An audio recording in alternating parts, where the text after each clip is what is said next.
하나님께서 오늘 우리에게 주시는 말씀입니다. 신약성경 요한복음 8장 1절부터 11절까지 말씀, 저와 여러분이 한 절씩 번갈아 읽겠습니다. 요한복음 8장 1절부터 11절까지 말씀입니다. 저와 여러분이 한 절씩 번갈아하며 교독합니다. 예수는 감람산으로 가시니라.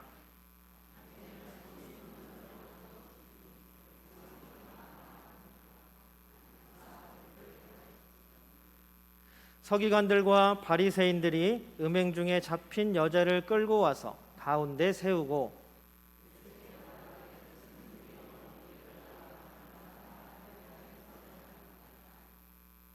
모세는 율법에 이러한 여자를 돌로 치라 명하였거니와 선생은 어떻게 말하겠나이까?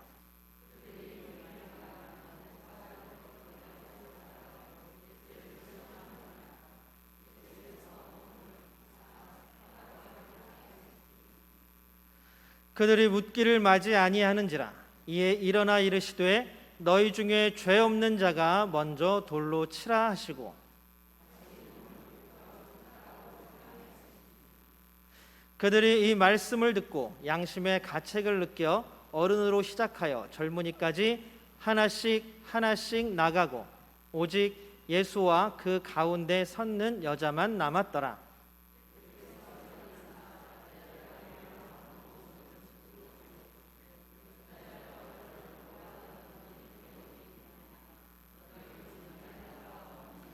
함께 읽습니다. 대답하되 주여 없나이다.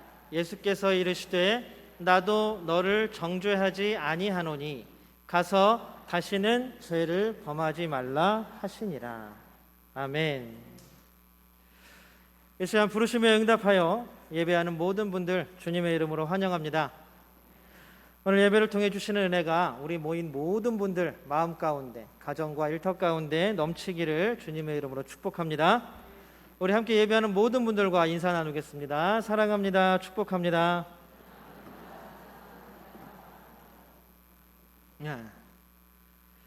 오늘은 웃는 소리가 덜한 것 같아요.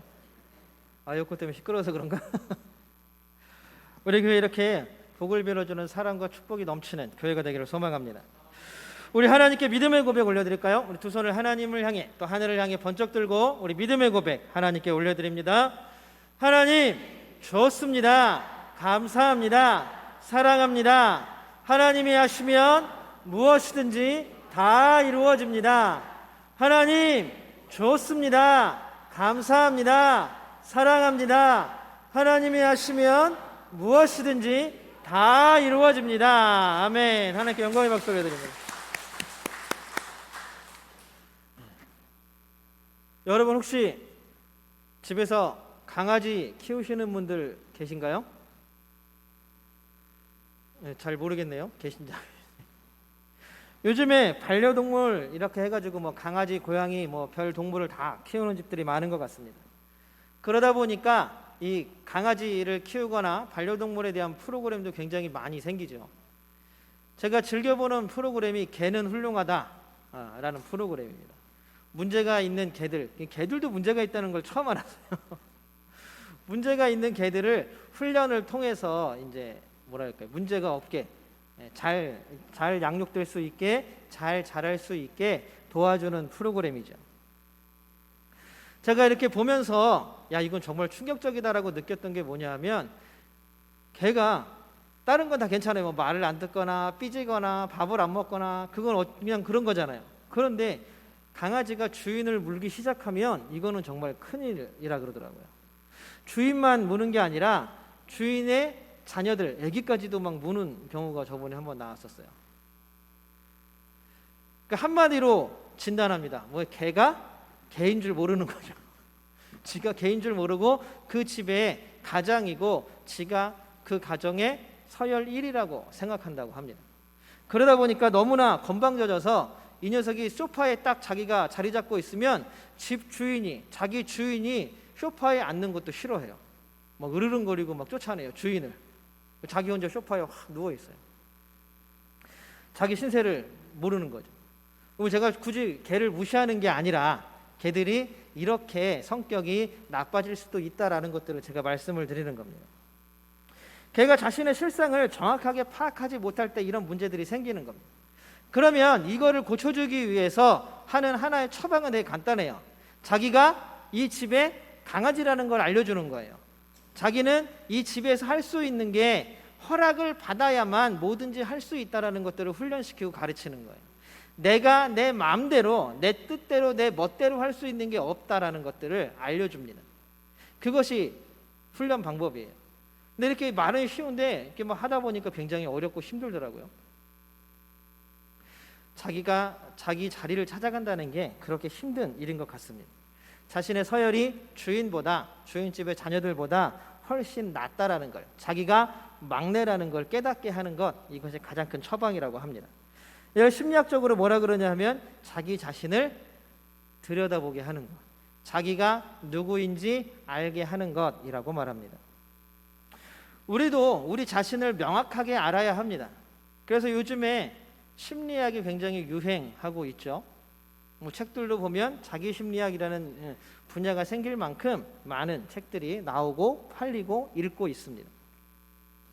그러면 우리는 어떤 존재인가? 우리 창세기 4장 26절을 우리 세 번역으로 한번 같이 읽어보도록 하겠습니다. 시작. 셋도 아들을 낳고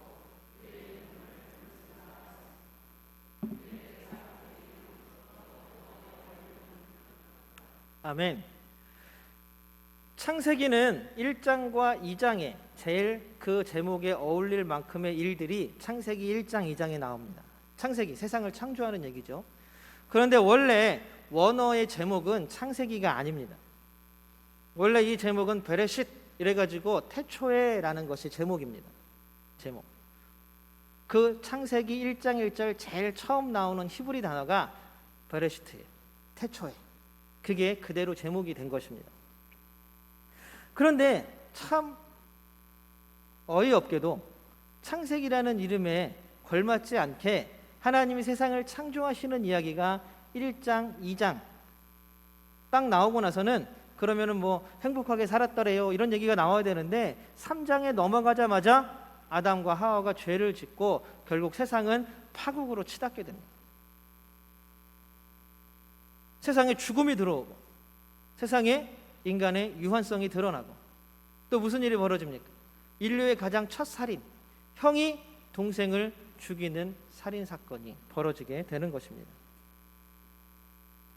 오늘 창세기 4장 26절 우리가 읽은 구절에 의하면 셋도 아들을 낳고 그의 이름을 에노스라 하였다. 그런데 이 에노스 때가 돼서야 비로소 여호와 하나님의 이름을 불렀다. 다른 사본에는 하나님의 이름을 부르고 예배하기 시작하였다라고 나옵니다. 신기하죠? 아담과 셋이 누굽니까? 에노스가 셋의 아들이니까 셋은 아담의 아들이에요. 하나님께서 가인이 아벨을 죽인 이후에 아담과 하와를 위로하기 위해서 주신 아들이 셋입니다.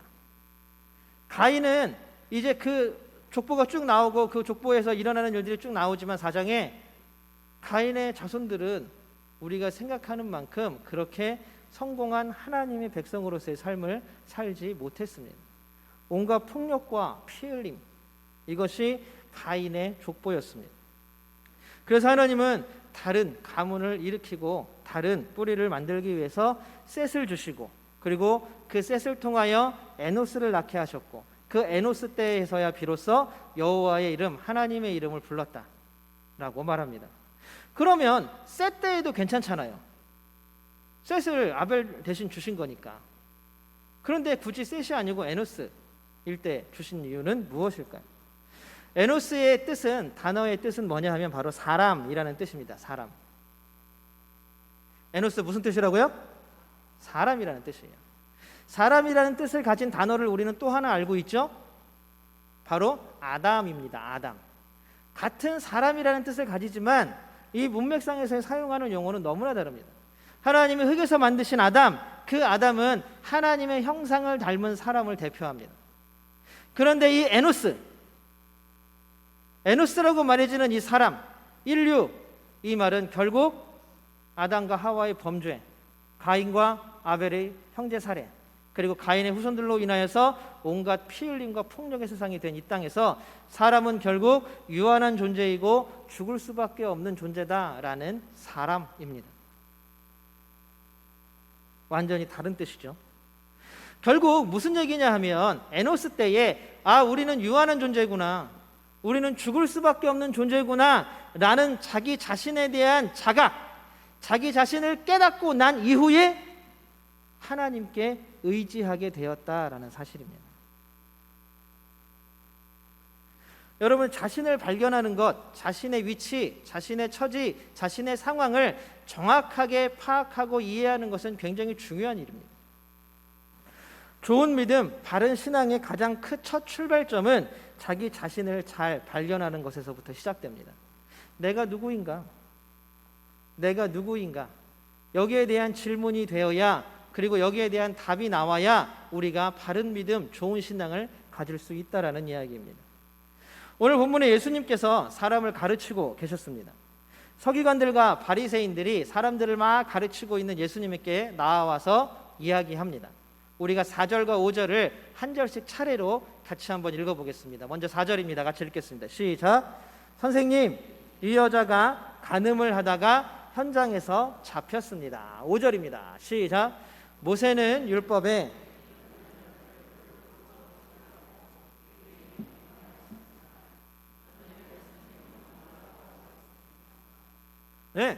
간음한 여인을 현장에서 직접 잡아 끌어와서 현장범이에요. 이건 어떻게 변명할 거리도 없는 거예요. 아마 수많은 사람들이 구경꾼까지 다 덮쳐가지고 아마 시끌시끌하고 많은 사람들이 모여 있었을 것입니다. 서기관들과 바리새인들은 이 여인을 어떻게 할까요? 라고 예수님께 질문하는 거예요. 예수님이 지혜가 많으시니까 예수님 어떻게 할까요? 하고 물어보러 왔겠어요? 아니죠. 예수님 자기들이 숨은 뜻이 그 마음 가운데 깊이 있었다라고 성경은 이야기합니다. 6절 같이 읽어보겠습니다. 6절입니다. 시작. 말한 것은 예수를 시험하여 고발할 구실을 찾으려는 속셈이었다. 맞습니다. 그들의 생각은 다른 데가 있었어요. 예수님의 지혜로운 의견을 듣기 위해서 온 게 아닙니다. 예수님을 함정에 빠뜨리기 위해서입니다. 요한복음 18장을 우리가 자세히 읽어보면, 요한복음 18장을 자세히 읽어보면 이제 예수님이 대제사장들이 신문하고 그 다음에 빌라도에게 넘겨서 총독이 신문을 합니다. 그래서 대제사장이야 어떻든지 간에 상관없죠. 그런데 빌라도는 아무리 생각해도 아니 예수라는 사람이 도대체 무슨 죄를 지은 거야. 빌라도가 착해서가 아니에요. 착해서가 아니라 아무리 생각해봐도 너무 어이가 없는 거예요. 이게 도대체 뭘 잘못하고 잡아온 거야? 그래서 빌라도가 예수를 잡아온 유대인 군중에게 이렇게 이야기를 합니다. 야, 나는 이 사람 풀어줘야겠다. 아니면 그냥 니네가 데리고 가서 니네 법대로 처리해. 나는 이 사람이 죄인인지 아닌지도 모르겠고 나한테 도움도 안 되는 일을 왜 자꾸 나한테 시키냐. 그때 18장 31절에서 유대인들이 빌라도에게 대답합니다. 뭐라고 대답하냐면 우리는 사람을 사형시킬 만한 권리가 없습니다. 예수님을 왜 데리고 온 거예요? 사형시키라고 데리고 온 거예요. 죽이라고. 그러니까 우리한테 넘기면 우리 법으로는 사형시킬 권한이 없으니까, 왜냐하면 식민지 백성이니까요. 그러니까 당신이 좀 사형시켜주세요. 죽여주세요. 그러니 사형시킬 권한이 없으니, 자 보세요. 예수님이 어떤 함정에 빠져 있는지 봅니다. 예수님께서 만약에 율법을 지키자고, 그래 율법에 저런 여인은 돌로 쳐서 죽이라고 했으니까 야 돌 하나씩 들어, 이제 죽을 때까지 던지는 거야. 그리고 막 던져요. 그리고 우리는 하나님의 율법을 지켰습니다 라고 한다면 사람을 사형에 처하게 하는 권리가 누구에게만 있어요? 로마의 법정에만 있습니다. 그러면 로마에 의해서 예수님이 처벌받을 수밖에 없게 되는 것입니다. 그런데 만약에 예수님이 맨날 하는 식으로 야 그래도 우리가 사랑으로 저 여인을 덮어줘야 되지 않겠니? 하나님이 우리를 사랑하시고 우리를 용서해 주셨으니까 우리가 사랑으로 덮어주자 라고 말한다면, 지금까지 보세요. 예수님이 1장에 뭐라 그랬어요? 가르치시더니 많은 사람들이 예수님을 따라왔습니다. 그 따라왔던 사람들, 모세가 준 율법을 목숨같이 소중하게 생각하던 그 사람들이 아마 예수님에게서 등을 돌릴 거예요. 예수님은 한순간에 요즘 말로 얘기하면 인기 없는 사람이 되고 말 것입니다. 그러니 더 이상 서기관들과 바리새인들에게 위협되는 존재가 될 수 없겠죠. 완전히 예수님을 고립시킬 수 있는 방법을 잘 찾아냈다는 것이 보입니다. 그들의 눈에는 지금 누구만 보여요? 사실 현장에서 잡아온 이 가늠한 여인, 이 여인에게 돌을 던져서 죽게 하든지 아니면 이 여인을 사랑으로 보듬어서 살게 하든지 지금 이 여인을 끌고 온 모든 사람들에게는 관심 밖이에요. 그들의 오직 관심은 예수를 어떻게 죽일까예요. 예수를 어떻게 함정에 빠뜨릴까요. 그러면서 그 여인은 결국 자신들의 탐욕, 욕심을 위한 도구가 되어버리는 것입니다. 예수님께서 대답을 안 하셔요. 그리고 땅바닥에다 끄적끄적 뭔가를 이렇게 쓰세요. 여러분들 혹시 땅바닥에서 예수님이 뭘 썼는지 궁금하지 않으세요? 안 궁금하세요? 저도 옛날에 되게 궁금했어요. 그 도서관에 있는 관련되는 책들 다 찾아봤는데 뭐 없어요. 결론이 뭐였냐 하면 중요한 말이었으면 복음서를 적은 예수님의 제자 복음서의 저자들이 중요한 말이었으면 적었겠지 뭐라고 썼는지. 그런데 그렇게 크게 중요하지 않은 말이니까 안 썼겠지. 이게 결론이었어요. 모든 학자들의 결론이었습니다. 그러니까 어디서 혹시 누가 예수님이 뭘 썼다 이런 얘기 들으시면 빨리 그 교회에서 나오세요. 혹시 가셨더라도. 이상한 교회니까. 그 누구도 그 뭘 썼는지 알 수가 없습니다. 그러니까 답답하니까 이 사람들이 빨리빨리 대답을 해줘야 우리도 할 걸 하는데 답답하니까 예수님한테 다시 물어봐요. 아유 예수님 빨리 얘기해 주세요. 우리가 어떻게 해야 돼요? 그랬더니 7절에 드디어 예수님께서 대답해 주십니다. 7절 같이 한번 읽어보겠습니다. 시작. 7절입니다. 시작. 너희 가운데에서 아멘. 그래 율법에는 어떻게 하라고? 돌을 던져서 죽이라고? 그래 그럼 우리 돌을 던져서 죽이자. 그래 우리 율법대로 하자.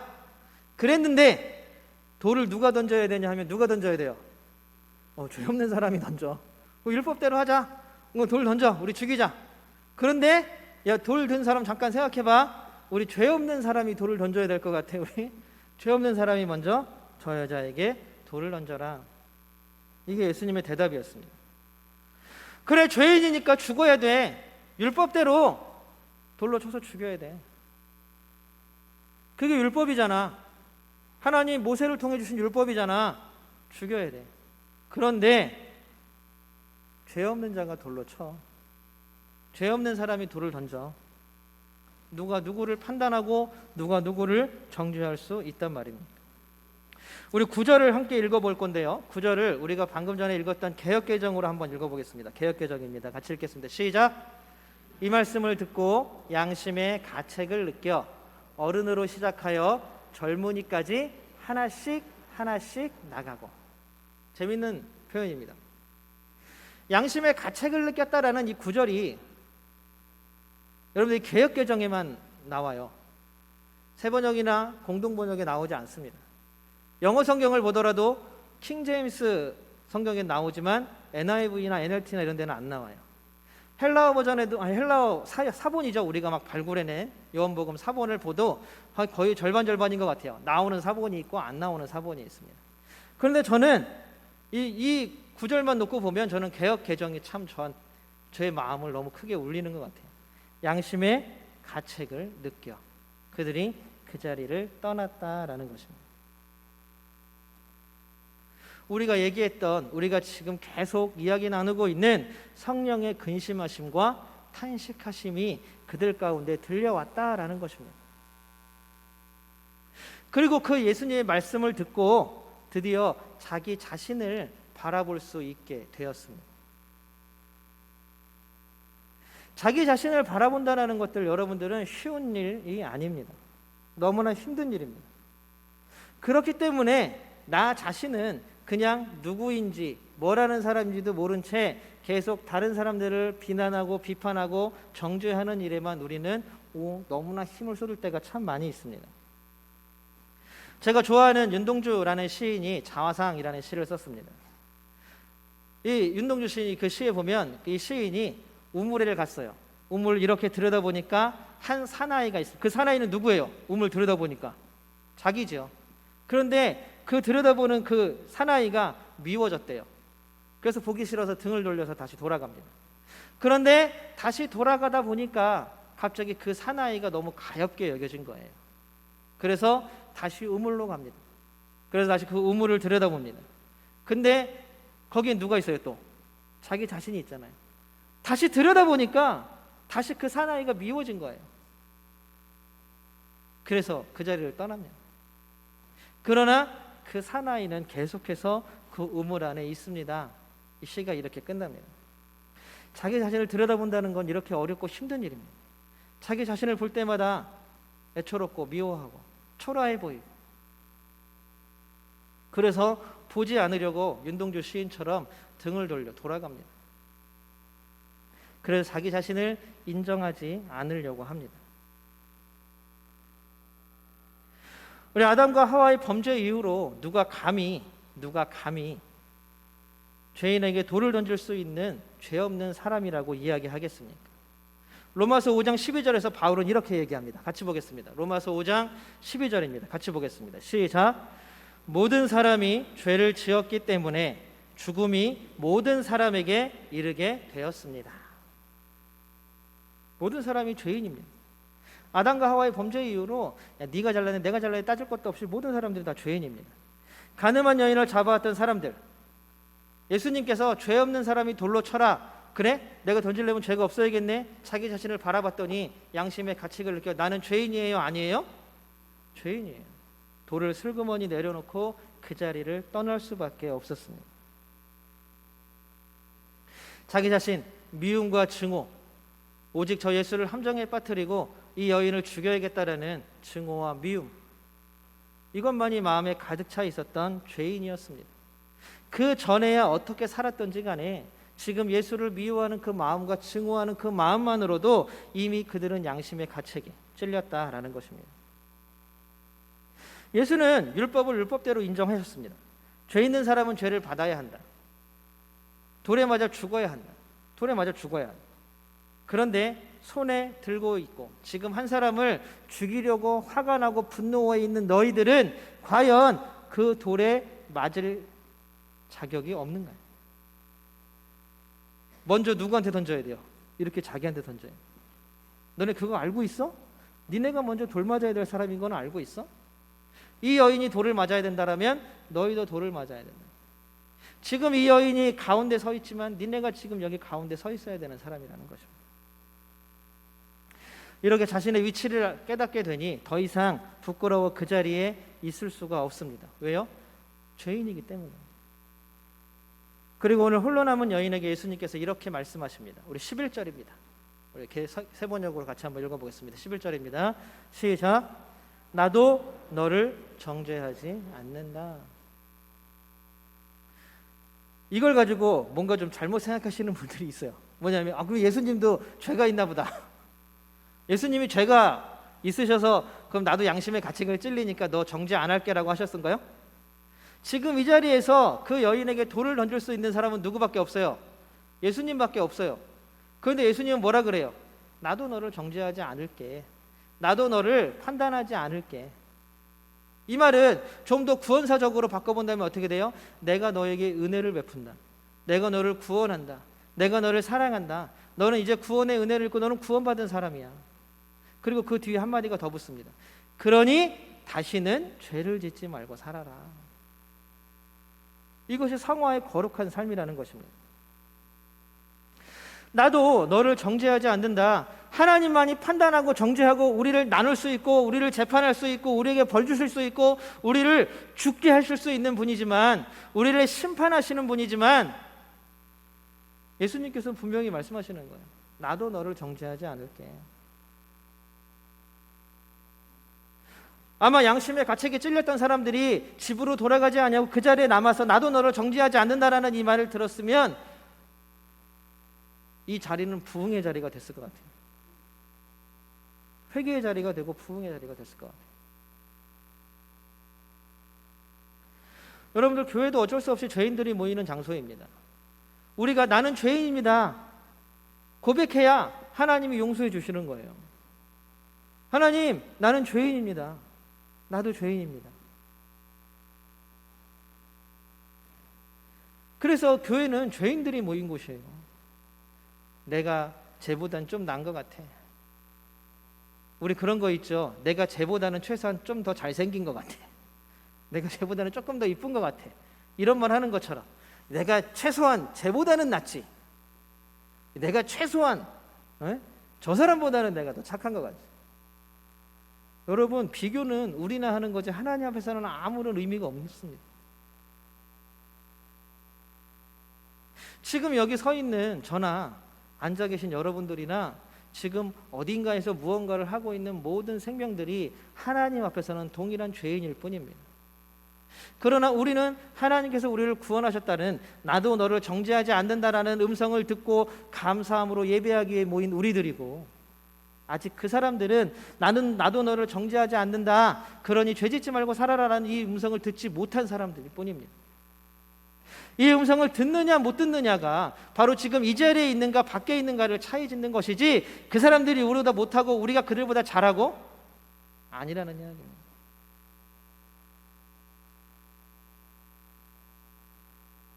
우리는 결국 나도 너를 정죄하지 않는다 라고 말씀하시는 하나님의 은혜로만 살아가는 사람들입니다. 이 사실이 우리에게 큰 은혜가 되기를 주님의 이름으로 소망합니다. 여러분, 다시 한번 선포합니다. 우리는 주님의 은혜로만 살아가는 사람들입니다. 여러분들, 이 사실이 우리 마음 가운데 깊이 새겨져야 합니다. 내 능력으로, 내 힘으로, 내 지식으로 살아가는 사람이 아니라 주의 은혜로만 살아가는 사람들입니다. 저녁마다 새벽마다 오늘 하루를, 지난 하루를 돌아봅니다. 제가 목사이지만 특별히 여러분들보다 뭐 잘난 게 하나도 없습니다.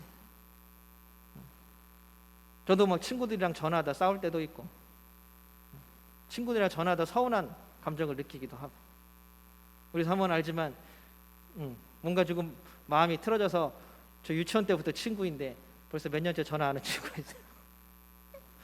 저도 그런 사람입니다. 그렇기 때문에 하나님 앞에 매일 머리를 숙이고, 하나님, 어쩔 수 없는 죄인입니다, 용서해 주십시오라고 우리가 하나님께 기도하는 것 아니겠습니까? 제가 좋아하는 찬양이 하나 있습니다. 은혜 아니면 살아갈 수가 없는, 호흡마저도 다 주의 것이니 세상 평안과 위로 내겐 없어도 예수, 오직 예수뿐이네. 우리의 삶이 주님 없이 살아갈 수 없는 삶이 되기를 주님의 이름으로 소망합니다. 예수님께서 나도 너를 정죄하지 않겠다, 너를 구원하기 위해 내가 이 자리에 있다, 이것이 주님께서 우리에게 들려주시는 복음의 기쁜 소식입니다. 여러분들, 이제 우리들은 우리의 손에서 들고 있었던 미움과 비교와 다툼과 시기의 돌을 다 내려놓아야 합니다. 누가 누구와 비교하고, 누가 누구와 나누고, 누가 누구와 뭘 하겠습니다. 왜요?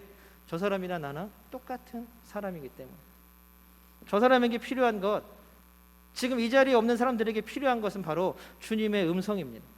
나도 너를 정죄하지 않는다. 사랑하는 선영교 성도 여러분, 우리가 주님의 음성에 귀 기울이는 사람들 되기를 주님의 이름으로 축복합니다. 크신 하나님의 음성, 나는 너를 정죄하지 않는다라고 말씀하시는 주님의 음성을 듣게 되기를 소망합니다. 그 음성을 들을 때에 우리가 기뻐해야 돼요. 나는 너를 정죄하지 않는다, 다시는 죄를 짓지 말아라 라고 그 음성을 들은 그 여인이 마음이 어땠을까요?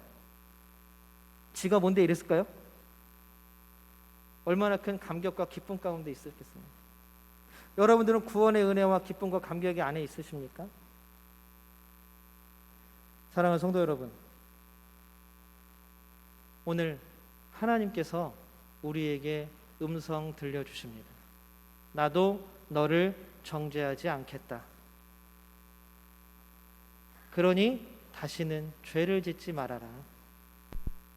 이 음성이 우리의 귀에, 우리의 마음에 큰 하나님의 위로와 소망과 사랑과 은혜가 되기를 주님의 이름으로 소망합니다.